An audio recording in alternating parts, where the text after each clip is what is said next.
Nobody can stop this flow. Hallelujah. Hallelujah. సంతోషముగా తిరిగి వెళ్ళెను అని చెప్తున్న ఈ అనుభవంలో మనం ఆ మాటను కొంచెం జాగ్రత్తగా పరిశీలిద్దాం రండి. 39వ వచనం చూడండి. అపోస్తల కార్యాలు 8వ అధ్యాయం 39వ వచనం.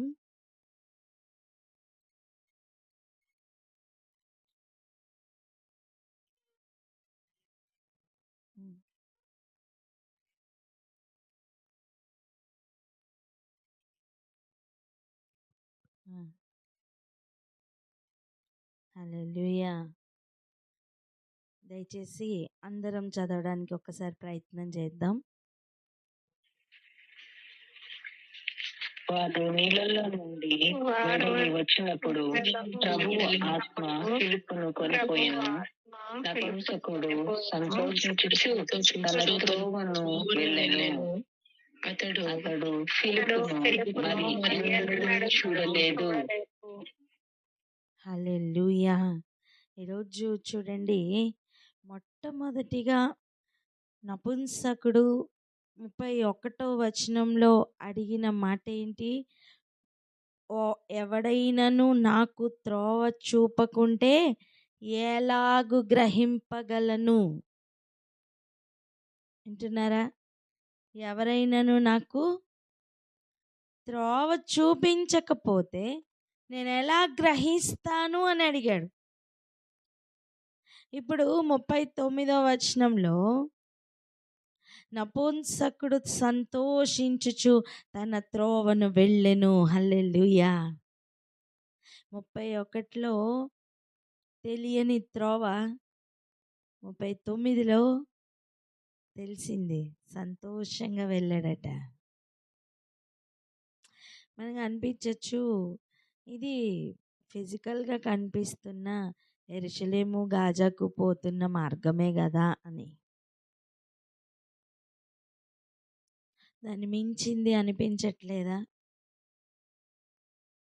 ఎందుకంటే తను యెరూషలేముకు వెళ్ళింది దేనికండి? ఆరాధించడానికి. కానీ రిటర్న్లో వస్తున్నప్పుడు, చదువుతున్నప్పుడు లేని సంతోషం గ్రహింపు కలిగిన తర్వాత దొరికింది. హల్లెలూయా. ఈరోజు చాలాసార్లు వాక్యం చదువుతాం, కానీ దాని వలన మనకి ఏ సంతోషం రావట్లేదు అంటే కారణం ఏంటో తెలుసా? గ్రహింపు లేదని అర్థం, గ్రహింపు రాలేదని అర్థం. ఈ గ్రహింపులో కొన్ని విషయాలు ఉన్నాయి, ఈ సంతోషంలో కొన్ని విషయాలు ఉన్నాయి. త్రోవ చూపడం, దేనికి త్రోవ చూపడం? అసలు దేనికి త్రోవ చూపించాలి? అసలు మార్గం అని చెప్తున్నప్పుడు చూడండి, ఒక మార్గంలో అలా వెళ్తూ ఉంటే చేరవలసిన డెస్టినేషన్ ఏదో ఒకటి ఉండాలి కదా. అలా వెళ్తూ ఉన్న ఒక ప్రయాణం ఉంటే అగాధంకు దీనికి తేడా ఏంటి? అగాధం కూడా అలా వెళ్తూ ఉన్న ఒక ప్రయాణం లాంటిదే. బాటమ్లెస్ పిట్ అది, అవునా? అలా పోతూ ఉంటుంది. కానీ మరి మార్గం అని చెప్తున్నప్పుడు ఖచ్చితంగా అక్కడికి ఇక్కడికి ఏదో డిఫరెన్స్ ఉండాలి, ఏదో డిఫరెన్స్ ఉండాలి. చూద్దాం ఒక మాట. కీర్తనలు 43వ అధ్యాయం చూడండి. కీర్తనలు 43వ అధ్యాయం 3వ వచనం ఒకసారి చదువుదాం. 3 అధ్యాయము 3వ వచనము. నీ వెలుగును నీ సత్యమును బయలుదేరజేయుము. అవి నాకు త్రోవ చూపును. అవి నీ పరిశుద్ధ పర్వతములకు, నీ నివాస స్థలములకును నన్ను తోడుకొని వచ్చును. హల్లెలూయా. ఆమేన్. ఎంతమంది గ్రహిస్తున్నారు? చూడండి, నీ వెలుగును నీ సత్యమును బయలుదేర చేయుము. ఎవరు ఆయన వెలుగు? యేసయ్య కాదా? ఎవరు ఆయన సత్యం? యేసయ్య కాదా? అని అంటారు, నేనే జీవపు వెలుగు అని. ఇప్పుడు వారు బయలుదేరి ఏం చేస్తారట? అవి నాకు త్రోవ చూపును. చెప్పండి, ఏం చూపిస్తాయి? త్రోవ చూపిస్తాయి. ఇక తన మార్గంలో, తన త్రోవలో తను సంతోషముతో వెళ్ళాడట. దావీదు గారికి, దావీదు కోరహు కుమారులకి దావీదు రచించిన కీర్తనలు అంటాం మనం. కానీ ఈ కీర్తనలు రాసింది కోరహు కుమారులు. కోరహు కుమారులకి ఇక ఇప్పుడు అర్థమవుతున్న విషయం ఇది ఆనాడు. కానీ ఇప్పుడు నపుంసకుడికి కూడా అర్థమైంది అది. ఈ అనుభవాన్ని కొంచెం ఆలోచన చేద్దాం. చూడండి, అవి ఎక్కడికి త్రోవ చూపిస్తాయి? ఎక్కడికి తీసుకుని వెళ్తాయి? నీ పరిశుద్ధ పర్వతమునకు, నీ నివాస స్థలమునకును నన్ను తోడుకొని వచ్చును. హల్లెలూయా. ఇప్పుడు మార్గంలో అలా వెళ్తూనే ఉన్నాడు. తను వెతుకుతున్నాడండి. ఏం వెతుకుతున్నాడు? సత్యం వెతుకుతున్నాడు. హల్లెలూయా. నపుంసకుడు తృప్తి పడిపోతే వెతికేవాడా? చెప్పండి. లేదు. నీకు ఆరాధనకి వెళ్ళి రిటర్న్ అవుతూ కూడా యెషయా గ్రంథం తీసి చదువుతున్నాడంటే తను ఇంకా వెతుకుతున్నాడు. అండ్ ఎవరితో చెప్పారు? ఇది తన గురించా, ఇంకొకరి గురించా అనే ఆలోచన అంతగా ఉంది అంటే తను వెతుకుతున్నాడు. సత్యం ఏదో ఉందని వెతుకుతున్నాడు. వధింపబడడంలో ఏదో సత్యం ఉందని, ఆ వధలో ఇంకేదో ఉందని వెతుకుతున్నాడు. సత్యాన్ని వెతుకుతున్న వ్యక్తికి ఆ సత్యం దొరికినప్పుడు తనకి ఏం జరుగుతుంది? నీ వెలుగు, నీ సత్యం బయలుదేరచి అవి స్టార్ట్ అయిన దగ్గరికి రాని. అవి నాకు దొరికితే అవి నాకు త్రోవ చూపిస్తాయి. హల్లెలూయా. అవి నాకేం చేస్తాయి? చెప్పండి. త్రోవ చూపిస్తాయి. ఎక్కడికి?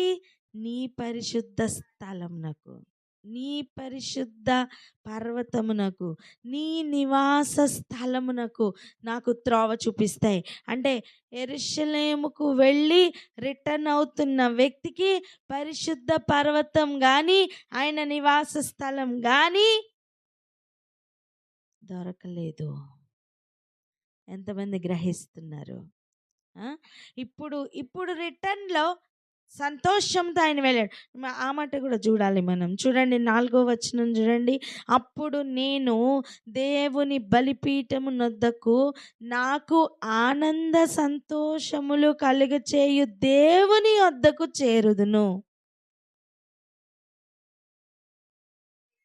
సో ఆనంద సంతోషములు ఎక్కడున్నాయి? దేవుని దగ్గర తప్ప ఇంకెక్కడ లేవు అని అర్థం. ఆమేన్. ఇప్పుడు చదవండి. ఇటువంటి ఒక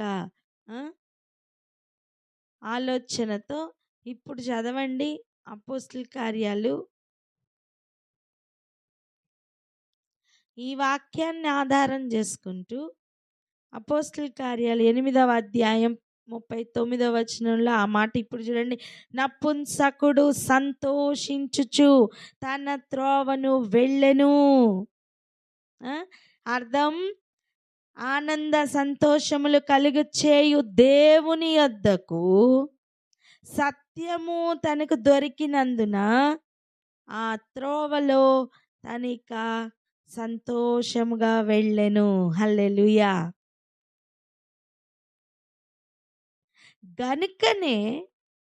గనుకనే అంతటా ఫిలిప్పు అతనికి బాప్తిస్మం ఇచ్చాడు. ఆ తర్వాత అతడు ఫిలిప్పును మరి అన్నడు చూడలేదు. అర్థమైందా? అర్థం. ఇక ఆ నపుంసకుని ఎవరు నడిపించారు? ఆ వెలుగు, ఆ సత్యం. అసత్యం కాదు, ఆ దొరికిన సత్యం. చెప్పండి. నపుంసకుడిని సంతోషం. మీకు అర్థమైందా? నీకు చూడమ్మా, ఒక ఎగ్జాంపుల్ చెప్తా చూడండి. నువ్వు ఈరోజు చెన్నై వెళ్ళాలి, ఓకేనా? ఎక్కడికి వెళ్ళాలి? చెన్నై వెళ్ళాలి. ఇప్పుడు బయలుదేరితే చెన్నై, హైదరాబాద్ నుంచి చెన్నైకి ఎప్పుడు చేరతాం? సాయంకాలం చేరతాం. అంటే ఒక గ్యాప్ ఉంది కదా. బయలుదేరినప్పుడే ఒక సంతోషం ఉంటుంది, నిజమే. మరి అక్కడే దొరికింది కదా సంతోషం. అర్థమైందా? అక్కడికి చేరితేనే సంతోషం, అవునా? చూడండి, ఒక గంట దూరంలో ట్రైన్ ఆగిపోయింది అనుకోండి, ఎలా ఉంటుంది? ఇంకొక గంట ఉంది, అబ్బా ఇంకొక గంట, రెస్ట్లెస్ అయిపోతావు. అర్థమవుతుందా నేను చెప్తున్న విషయం? అంటే నీ డెస్టినేషన్ రీచ్ అవ్వకుండా నీకు సంతోషం కలగదు అని చెప్తున్నా. నా ఆనంద సంతోషంలు ఎక్కడున్నాయి? అవి ఎవరు కలుగు చేస్తారు? దేవుని యొద్దనే ఉన్నాయి, ఓకేనా? ఇప్పుడు సంతోషంతో తను వెళ్ళాడంటే తనకి ఏం దొరికారని అర్థం? దేవుడు దొరికారని అర్థం. దేవుడు దొరికారని అర్థం అండి. ఇక ఎన్నడూ కూడా ఫిలిప్పుని చూడలేదట. చూడాల్సిన అవసరం లేదని నేను అంటాను. హల్లెలూయా. దేవుడు పరిపూర్ణంగా తనకు దొరికారండి. ఆమేన్. మీరు చూడండి, నీ పూర్ణ హృదయముతో విశ్వసించిన ఎడల నీవు బాప్తిస్మం పొందవచ్చును అని చెప్పాను. ఎక్కడ? 37వ వచనంలో. వింటున్నారా? తాను వెతుకుతున్న సత్యంలో తనకు దేవుడు దొరికారు. ఇంకొంచెం లోతుగా వెళ్దాం. రెడీయా? రెడీ. ఆమేన్. వదకు తేబడిన అనుభవం అర్థం కాకుండా పునరుద్ధానపు అనుభవం అర్థం కాదు. నువ్వెంత గొప్ప క్రైస్తవుడివైనా, నీకెన్ని లేఖన భాగాల యొక్క ఉపదేశం తెలిసినా, నీకు ఎంత నాలెడ్జ్ ఉన్నా, అనుభవపూర్వకంగా ఈ విషయం అర్థం కాకుండా, ఏ విషయం? వదకు తేబడిన గొర్రె, వధించబడిన గొర్రె పిల్ల, వదకు సిద్ధపడుతున్న గొర్రె పిల్ల, ఈ రెండు అర్థం కాకుండా పూర్తిగా ఆ పునరుద్ధానపు శక్తి అనుభవించలేవు, అర్థం కాదు. ఎప్పుడైతే ఒక వ్యక్తికి ఈ విషయం అర్థమవుతుందో,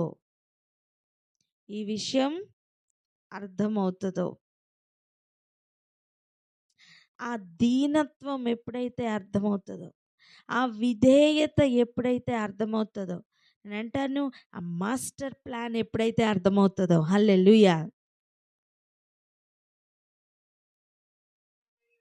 అర్థమవుతుందా? ఏం అర్థమవుతుంది? మాస్టర్ ప్లాన్ అని చెప్పండి. ఈ మాస్టర్ ప్లాన్ ఎప్పుడైతే అర్థమవుతుందో నీకు ఇక సంతోషం, బబ్లింగ్ జాయ్ స్టార్ట్ అవుతుంది.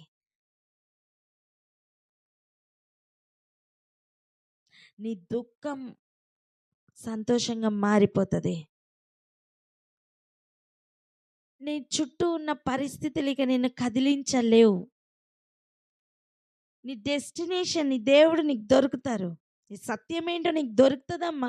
సత్యం స్వతంత్రులుగా చేస్తుంది. నిన్ను ఇంకా దాస్యత్వంలో ఏ ఆలోచన పట్టి ఉంచలేదు.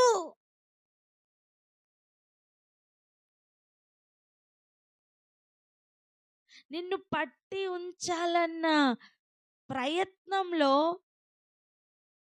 ప్రతి ఉరి విఫలమైపోతుంది. ప్రతి బంధకం తెగిపోతుంది.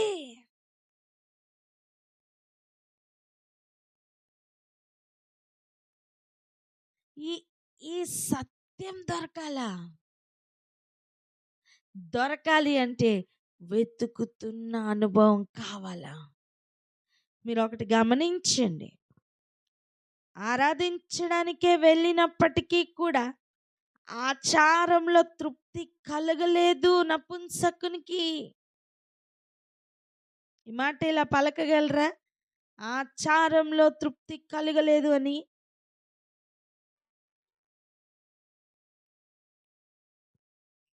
ఆచారంలో సంతోషం కలగలా? చెప్పండి అన్నమాట.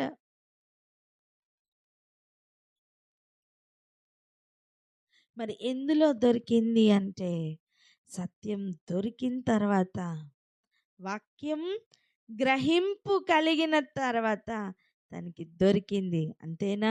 పూర్ణ హృదయంతో విశ్వాసం కలిగింది. నిన్నటి దినాన్ని చూసుకున్నాం. అది ఎప్పటి వరకు ఉండే విశ్వాసం అని? మరణంను కూడా ఓడించే విశ్వాసం అని. ఒక జీవం కానీ ఒక మరణం కానీ తన విశ్వాసాన్ని శాసించలేదని నేర్చుకున్నాం. గనుకనే తను వెళ్ళవలసిన త్రోవ తనకి అర్థమైంది. ఎవరు చూపిస్తారు ఇక తను వెళ్ళవలసిన త్రోవ? తనకి దొరికిన సత్యం. చెప్తారన్నమాట. ఎవరు చూపిస్తారు తనకి త్రోవ? వెలుగు. ఆయనకి దొరికిన వెలుగు, సత్యం తనకి త్రోవ చూపిస్తాయి. ఆ త్రోవలో ఇక సంతోషంగా వెళ్ళాడట. ఆమేన్.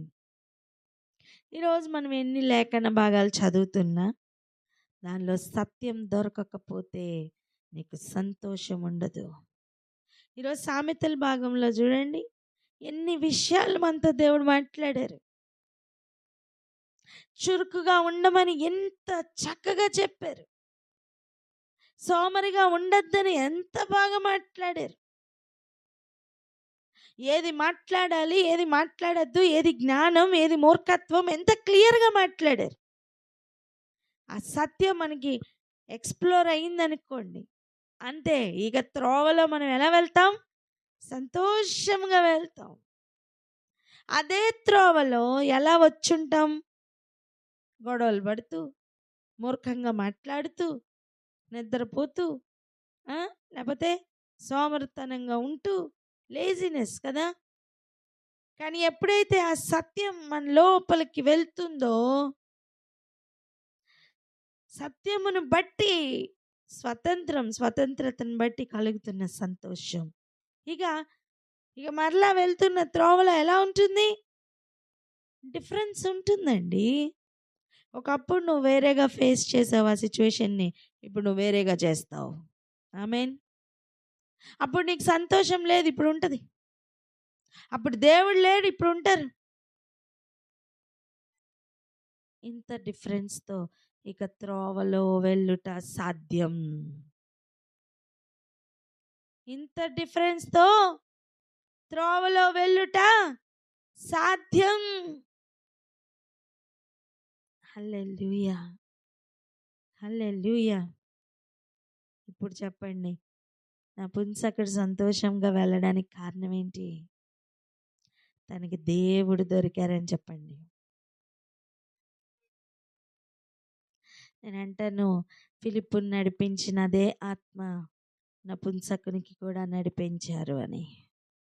ఆమెన్, ఆమెన్, ఆమెన్. ఎందుకు తెలుసా? దేవుడు ఇచ్చిన ఒక వాగ్దానపు మాట ఉంది, చదువుదాం రండి. ఆదివారం వాక్యం ఎంతమంది విన్నారో నాకు తెలియదు, కానీ సామెతలు 1:23 చూడండి.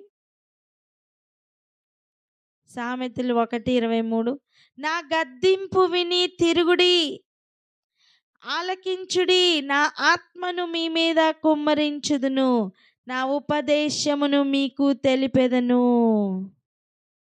అంతే.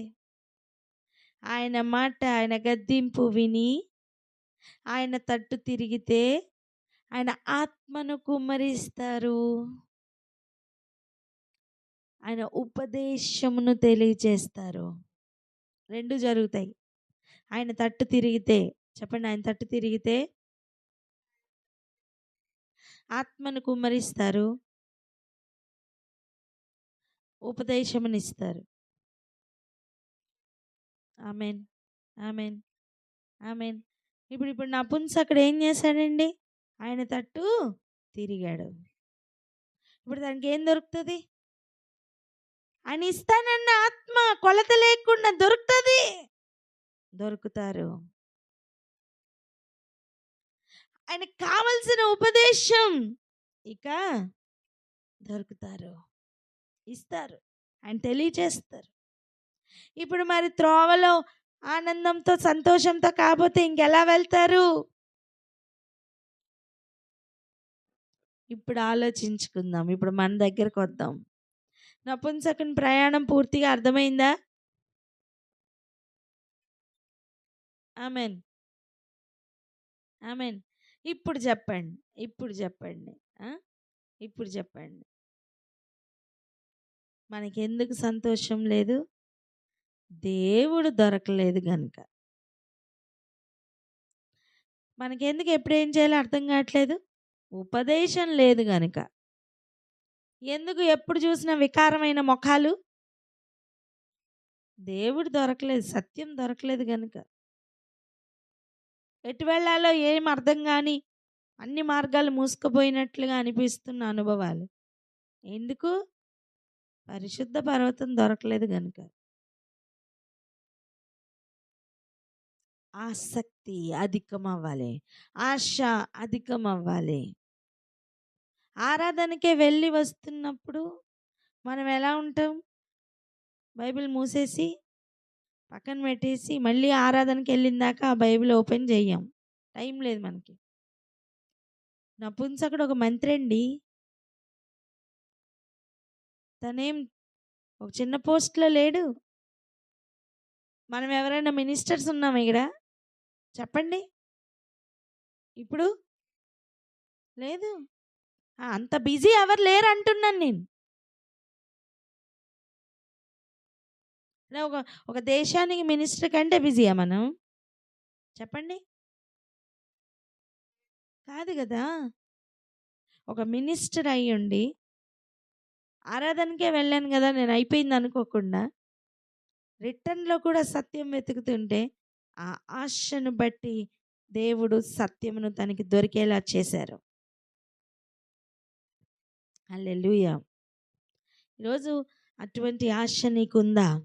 అయితే ఖచ్చితంగా ఖచ్చితంగా నీకు అనుభవపూర్వకంగా సత్యం దొరుకుతారు. సత్యం అంటే ఎవరో కాదు, నేనే సత్యం అని చెప్పిన యేసయ్య. నీకు ప్రతి లేఖనం యేసుని పరిచయం చేయాలి. నీకు ప్రతి ప్రయాణం యేసుని పరిచయం చేయాలి. ప్రతి దినం యేసుని పరిచయం చేయాలి. యేసు క్రీస్తు లేని దినం శూన్యమే.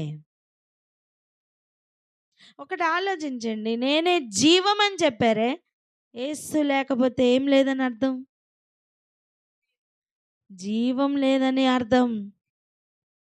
యేసుక్రీస్తు లేని జీవితాలకి ఏం లేదు? జీవం లేదు. అంటే మన బతికే ఉన్నాను కదండి. అంటే వాక్యం చెప్తున్న సత్యం. వాక్యం చెప్తున్న సత్యం ఏంటి? నీవు జీవించుచున్నానన్న పేరుంది కానీ నీవు దేంతో సమానం? మృతుడవే. సార్దీసు సంఘంతో ఏం చెప్పారు ఒకసారి చదవండి. 3వ అధ్యాయం 1వ వచనం చదవండి. ప్రకటన గ్రంథం. ప్రకటన గ్రంథం 3వ అధ్యాయం 1వ వచనం. సార్దీసులో ఉన్న సంఘపు దూతకు ఇలాగు రాయుము, 7 నక్షత్రములను దేవుని 7 ఆత్మలను గలవాడు చెప్పు సంగతులేవనగా, నీ క్రియలను నేను ఎరుగుదును. ఏమనగా, జీవించుచున్నావన్న పేరు మాత్రం ఉన్నది కానీ నీవు మృతుడవే. ఎందుకు ఇలా చెప్తున్నారు? పేరుందంతే. యేసయ్య బిడ్డను అని పేరుందంతే. యేసు నీలో లేరు నాన్న.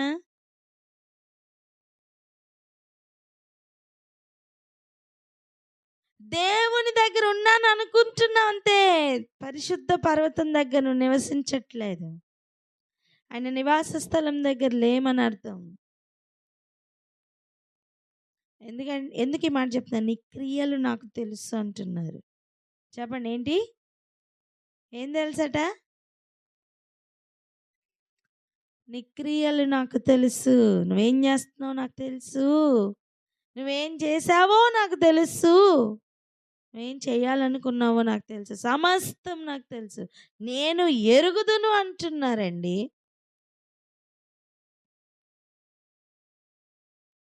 అటువంటి యేసయ్య చెప్తున్నమాట, జీవించుచున్నానన్న పేరు మాత్రం ఉంది కానీ నువ్వు మృతుడవే. చూడండి, ఒకే కుటుంబంలో 2 పిల్లలు జీవిస్తున్నారు అనుకుందాం.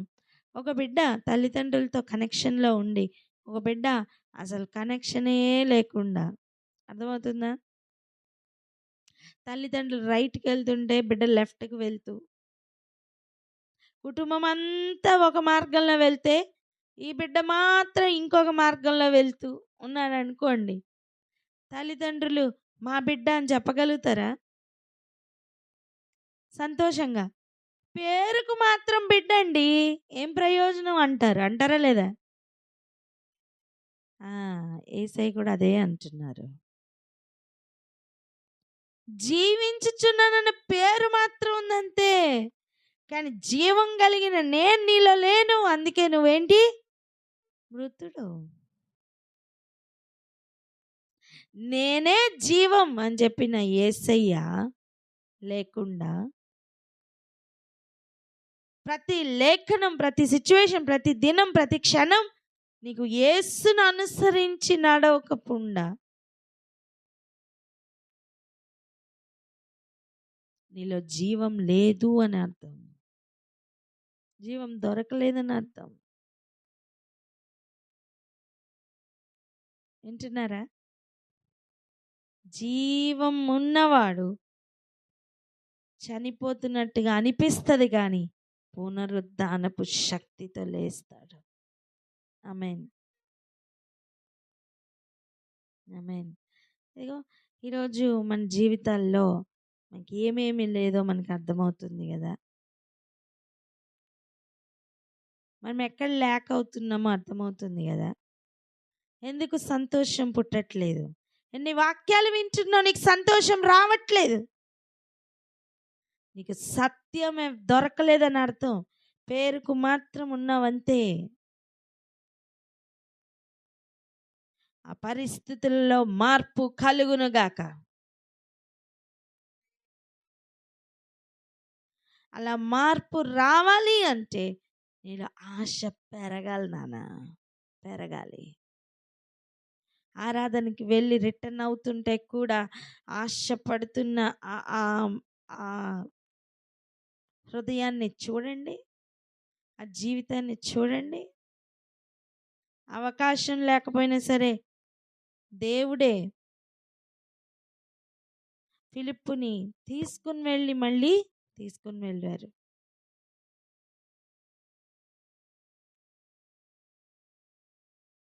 ఆశ లేకుండా ఫిలిప్పు కలిసి ఏమన్నా ప్రయోజనం ఉందా? చెప్పండి. ప్రయోజనం లేదు. ఆలోచన చేద్దాం, ఆలోచన చేసుకుందాం. జీవించుచున్నామన్న పేరు మాత్రం ఉండి ఏం ప్రయోజనం మనకి? మృతులుగానే ఉండి బ్రతుకుతున్న ఏం ప్రయోజనం అండి ఆ అనుభవం వలన?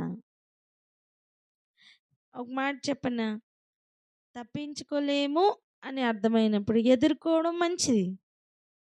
ఎలాగో ఎదుర్కోవాలి కనుక సమర్థవంతంగా ఎదుర్కోవచ్చు కదా.